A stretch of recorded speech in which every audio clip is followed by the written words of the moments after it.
போக்குவரத்துகளில் கவனமாக இருக்கணும். ஏன்னா ஜென்ம குரு வேறு நடக்கிறாரு. ஜென்ம குருங்க ராமர் வனவாசம்.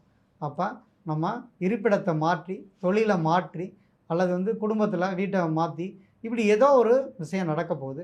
அதெல்லாம் மீனராசிக்காக ரொம்ப கவனமாக இருக்கும். நல்ல தசா புத்திகள் நடக்கிறவங்களுக்கு தொழிலில் பெரிய விருத்தி கிடைக்கும். திடீர் பண வரவுகள், அதிர்ஷ்டங்கள் கிடைக்கும். தொழில் மூலம் கிடைக்கக்கூடிய வருமானம் பெண்டிங்காக இருக்குது, போன தடவை கொடுத்தோம், அதெல்லாம் இன்னும் கஸ்டமர்லேருந்து வரல, அப்படிங்கிற பணம் எல்லாமே திரும்ப கிடைக்க போகுது. அப்போ திரும்ப கிடைக்கக்கூடிய யோகங்கள் மிதுனராசிக்காரங்களுக்கு அதிகமாகவே இருக்குது. அதனால் கிடைக்கிற அந்த பணத்தை சேர்த்து வச்சுக்கோங்க. குடும்பத்திலையும் பிரிந்த உறவுகள் திரும்ப கூடக்கூடிய அமைப்பு உண்டு.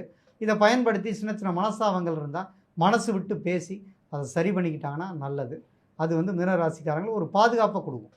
கடகராசியை பொறுத்த வரைக்கும் இப்போ தான் அஷ்டமத்து சனி விலகுனுச்சு. இப்போ திருப்பி வக்ரம் ஆயிருக்கு அப்படின்னா மறுபடியும் அஷ்டமத்து சனி பிடிச்சிருமா?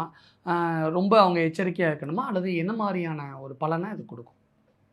பொதுவாக கடகராசிக்காரங்க ரொம்ப நல்லவங்களாக இருப்பாங்க, க்ளீனாக இருப்பாங்க.